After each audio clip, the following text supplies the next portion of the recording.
Good evening and welcome to this edition of the Hal Lindsey Report. This week, I want to reach back into the recent past and present some important Bible teaching from one of our past editions. I think this will be a great benefit to you in your daily walk with Christ. I pray that this encore presentation will bless you and strengthen you for the days ahead. Yesterday's prophecies, today's headlines. This is the Hal Lindsey Report. And now, Hal Lindsey. Good evening and welcome to the Hal Lindsey Report. In all the years I've been studying Bible prophecy concerning the last days and the return of Jesus Christ to this earth, I've never seen so many of the predicted signs fulfilled. They are virtually all before us right now. However, there were 4 signs that I was especially looking for that were missing and not fully developed until now. First, the uniting of the European countries that are from the people and culture of the fallen Roman Empire. Second, the decline and fall of the United States as an independent, sovereign world power. Third, the uniting of all world economies under a central control. And fourth, the movement to a one-world government over all peoples and nations.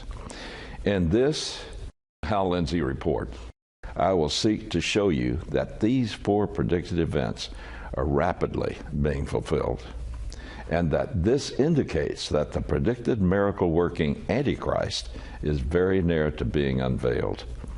These events are preparing the way for him to suddenly appear and take them to their ultimate fulfillment, his rule over the entire world. Remember, the Antichrist will be a charming, charismatic man with spellbinding speaking abilities. He will have a messianic aura about him that will convince the Christ-rejecting world that he is the one who will lead them into peace, prosperity, and the ultimate fulfillment of humanity's dreams. Here then, global government rising. One of the most stunning admissions I've heard from a politician in recent years was the one made infamous by Secretary of State Hillary Clinton. When speaking at the European Union, she referred to the opportunities presented by the unfolding economic crisis. Never waste a good crisis. And when it comes to the economic crisis, don't waste it when it can have a very positive impact on climate change and energy security, and that's what we're trying to do. Management by crisis is a time-honored but seldom discussed method of government. It's seldom discussed because it entails the maximum use of fear in order to drive citizens to approve an unpopular agenda. The agenda under advancement, I believe, is the same one advanced by the Council on Foreign Relations, the Trilateral Commission, and the International Money Trust behind the Federal Reserve.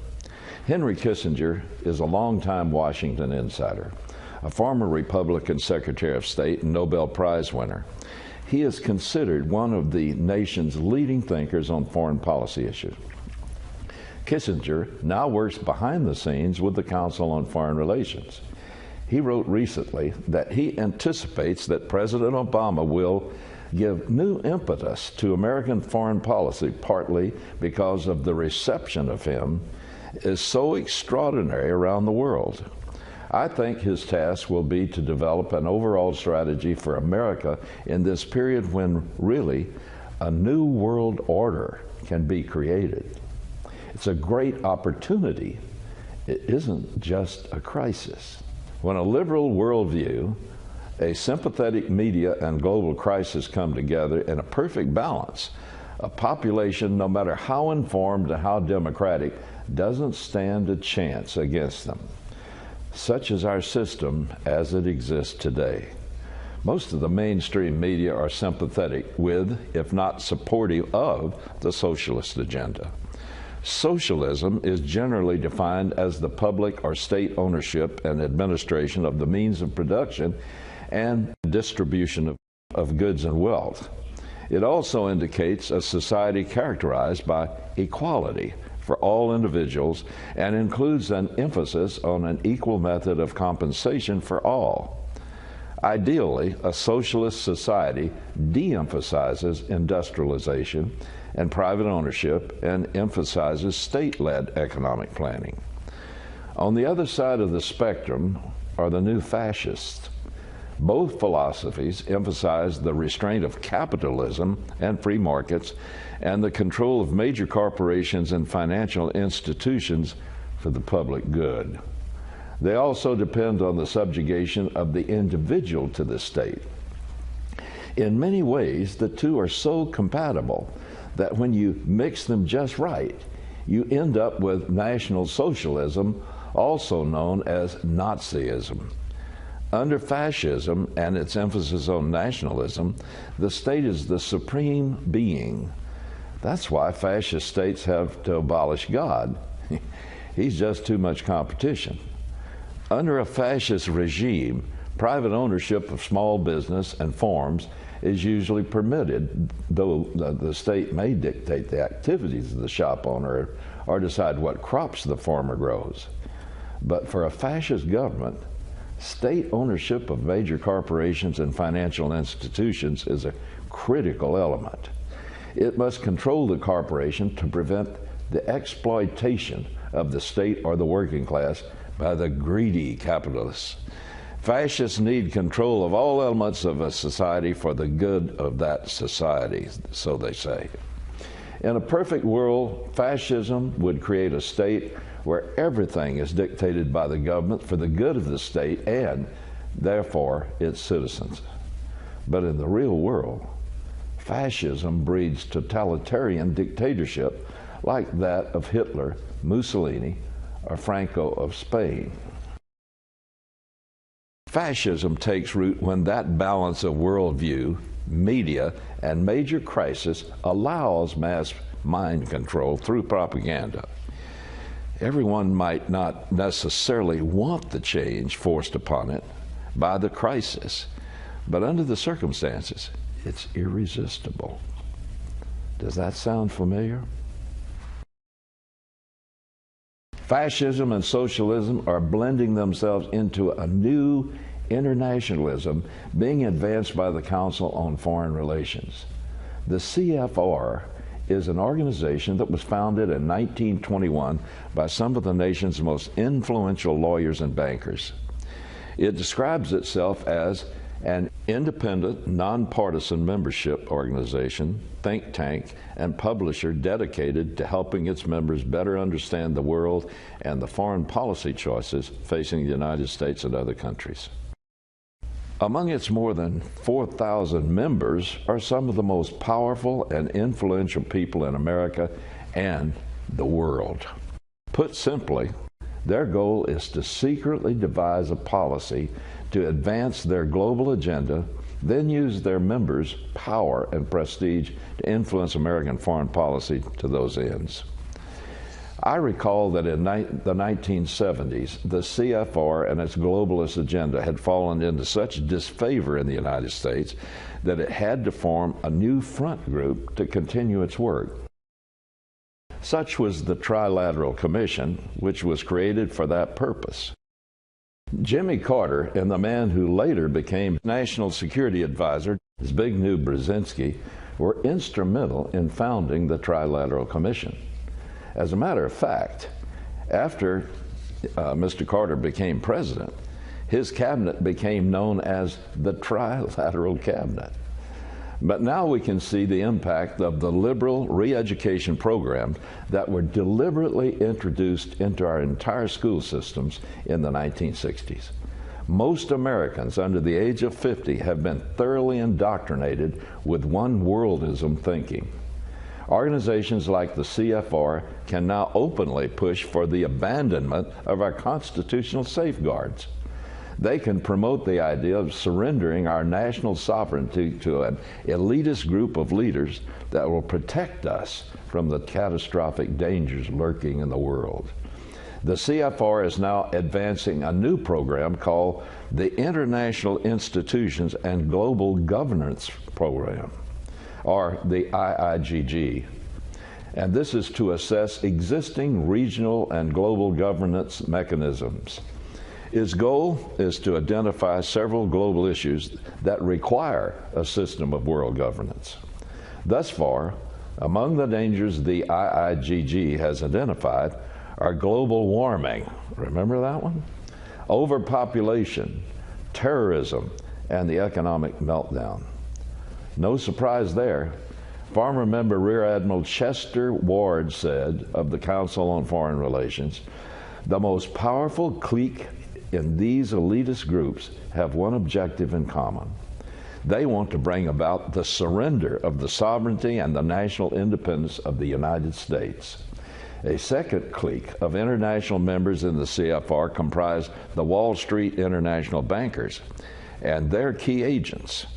Primarily, they want the world banking monopoly from whatever power to end up in the control of global government.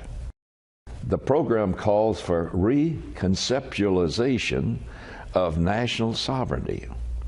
It cites the EU's pooling of sovereignty as a model. But the CFR, which was founded and is still based in America, sees the United States as the major stumbling block. It recognizes that historically, the U.S. has been resistant to the ideals of global governance. Among the most important factors determining the future of global governance will be the attitude of the United States. In a direct attack against the U.S. Constitution, it continues, few countries have been as sensitive as the United States to restrictions on their freedom of action, or as jealous in guarding their sovereign prerogatives. The program then states that the separation of powers, as stated in the Constitution, along with the U.S. Congress, stand in the way of the United States assuming new international obligations. The Chinese newspaper Xinhua covered the story. It reports that the director of the IIGG program is hoping that the Obama administration will seek to turn the page on what many perceive to be cowboy unilateralism of the Bush years by embracing multilateral cooperation, rekindling U.S. alliances and partnerships, and engaging in sustained diplomacy within the UN framework. The IIGG project itself stated in May of 2008 that regardless of whether the administration that takes office in January 2009 is Democratic or Republican, the thrust of U.S. foreign policy is likely to be multilateral to a significant degree. Among Washington insiders, President Obama's administration is being openly called, guess what? The CFR administration. I'll be back after this break. Hal Lindsey's look back at tumultuous, remarkable 2016 in the light of Bible prophecy is now available on DVD. The Prophetic Year in Review 2016 DVD can be yours for only $14.95 plus shipping and handling. To order your DVD of Hal Lindsey's Prophetic Year in Review 2016, call toll-free 1-888-RAPTURE.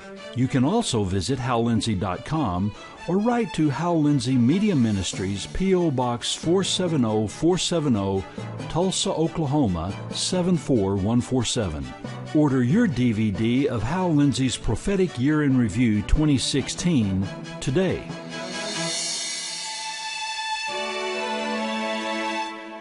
Back in 1950, CFR member James Warburg testified before the Senate Foreign Relations Committee. During his testimony, he stated bluntly, "We shall have world government whether or not you like it by conquest or consent." Warburg was in a position to know. His father, Paul Warburg, was responsible for creating the most important tool of global government ever devised, the Federal Reserve. Paul Warburg was so highly respected as a financier that he was tapped by Senator Nelson Aldrich to author a study on discounting commercial bills. Aldrich, John D. Rockefeller Jr.'s father-in-law, was the chairman of the Senate Finance Committee. His committee was charged with developing a central banking scheme for the United States, ostensibly to forestall the financial panics that regularly plagued the U.S. economy at the turn of the century. The United States at that time suffered from periodic liquidity crises engineered largely by the financial community. The bankers argued that it was due to the rigid nature of the currency supply. In those days, in order to make a loan, the banks were actually required to have the cash money on deposit. The bankers argued that adequate money supplies could not be funneled in time to the industries that needed it most. Sounds sensible when you hear the bankers argue it, but the argument quickly loses weight when you realize its implications. Held up against the light of true intentions, here's what it means. We want to be able to charge you interest for loans made with money we don't have. So we want you to lend it to us for free first. To ensure that the population got the message, a series of currency shortages were engineered by those who wanted this lucrative central banking scheme. Since the entire banking system was not yet under a central authority, the panics were generally localized in predetermined geographic locations across the states. A large bank or group of cooperating banks would restrict credit to farmers and businesses. As a result, industries were often unable to finance inventories or farmers get their crops to market. Many went under. Such failures had a ripple effect. Grain rotting in the fields meant a shortage of livestock feed. Higher feed prices forced many livestock producers into bankruptcy. Fewer livestock producers drove the price of meat through the roof. Business failures often weakened other related industries. The creation of the Federal Reserve was a masterpiece of management by engineered crisis. The pressure on Wall Street caused markets to plunge, forcing smaller, weaker banks to fail. The destruction of the smaller, weaker banking competitors provided two benefits. One is the obvious. Fewer independent banks meant fewer but larger slices of the pie. Secondly, a small number of big banks are much easier to regulate or control than are larger numbers of independents. The engineered crises, therefore, provided a payday on several fronts. And after every one of these crises, there were fewer competitors and more brought out of the survivors under the control of the Federal Reserve. The bankers who engineered the crises argued that a central banking scheme would eliminate financial panics. They reasoned that all that was needed was the opportunity for the bankers to lend more money than they actually had, at interest. Creating money in this way would enable industry to buy now and pay later when they realized their profits. Of course, for the scheme to work, there would have to be a centralized control of the banking system, which is exactly what they wanted. Paul Warburg was a German immigrant from Hamburg, Germany. He was the son of an enormously wealthy banking family. Early on, he was recognized as an economic prodigy. At only 18, he was employed by the London headquarters of the Rothschild banking empire. In 1895, Warburg married Nina Loeb, another offspring of a Rothschild-backed banking dynasty. In 1901, the couple moved to New York. He was immediately offered a partnership in his father-in-law's firm of Kuhn and Loeb, one of the Wall Street's most prestigious firms. Soon after entering the world of American-style banking, Warburg began to set in motion a plan for a central bank. Some conspiracy theorists claim Warburg was given marching orders to establish a central bank in the United States while he was still apprenticing in the Rothschild Group in London.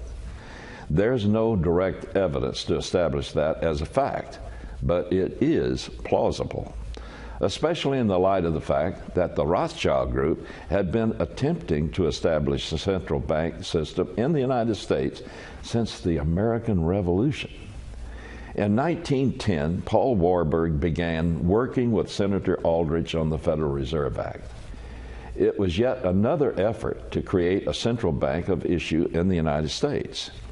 Even the name is ingeniously deceptive because the organization is not under the control of our federal government, and its reserves are not secured by anything of intrinsic value, just credits backed by fiat paper money from our Treasury. The act was put before the House of Representatives on December 23rd, 1913, when most of the members of the Congress were home for Christmas. It passed without a legal voting quorum present. It was signed into law in their absence by President Woodrow Wilson. The act placed the constitutional power of Congress to regulate the U.S. economy into the hands of mostly foreign private bankers. After the vote, Congressman Charles Lindbergh told Congress, "This act establishes the most gigantic trust on earth. When the President signs this act, the invisible government by the money power, proven to exist by the money trust investigation, will be legalized. The new law will create inflation whenever the trusts want inflation." It's not surprising that the first governor of the Fed was Paul Warburg, who was by then a naturalized U.S. citizen. Here's one of the most amazing facts of this infamous period of American history. During World War I, at the very time that Paul Warburg headed the U.S. Federal Reserve, his brother Max consulted the German Secret Service, and Sir William Weissman, a partner in the Wall Street banking firm of Warburg, Kuhn and Loeb, was the head of the British intelligence. So members of the Warburg family ably played both sides of the street. Today, the Council on Foreign Relations, born in America, financed by Americans, comprised of the best and brightest America has to offer, seeks to destroy America and sell it into slavery under the domination of a coming one world government. You talk about playing both sides of the street. The old game continues, but now the stakes bear catastrophic and eternal consequences. And soon, the last hand will be dealt. You know, the God of the Bible is the only one who has a really realistic view of man's nature. There have been those who are utopian thinkers in all kinds of political systems down through history. But God showed his estimate of what kind of government he wants when all the way back in Genesis chapter 11, the first world dictator who brought the whole world under his government was under a man named Nimrod. This was rejected by God, and to make man spread into national entities, he confused the languages.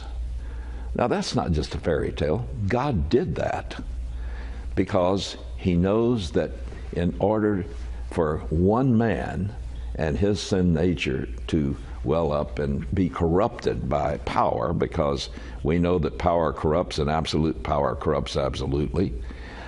In order to keep that from happening, he wanted to split up the world governments into national entities so all of them couldn't be taken over at one time by one leader. But man's been trying to overcome that ever since. And now we have the idea that an elite group of men can overcome all the problems we face and can somehow keep us at peace, be able to deal with all of the big problems like climate change, which I don't believe is being caused by man. Scientific evidence shows it's being caused by solar activity. But any cause will any cause big enough can be used by this group, they feel. And I just believe that none of these things are going to work because the nature of man is corrupted from birth. God says there's not a good man on earth who always does good and does not sin. Ecclesiastes chapter 7, verse 20. All have sinned and come short of the glory of God. And that's why the most important message I can close with is, how are you going to be made fitting to come into the presence of holy God? Well, God made it possible because he stepped out of eternity into time in the person of his Son, Jesus Christ, and died in your place to purchase your pardon. And if you will just admit that you're not good enough for God to accept, receive that gift of pardon, you'll change your eternal destiny. There's only one that's ever going to bring peace to this earth, and that's when Jesus Christ comes back and puts it under new order. God bless you. And God willing, I'll see you next week.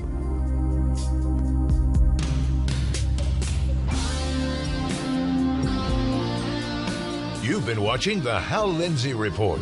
To support this program, send your tax-deductible gift to Hal Lindsey Media Ministries, P.O. Box 470-470, Tulsa, Oklahoma 74147. You can also support this ministry online. Visit HalLindsey.com or call 1-888-RAPTURE.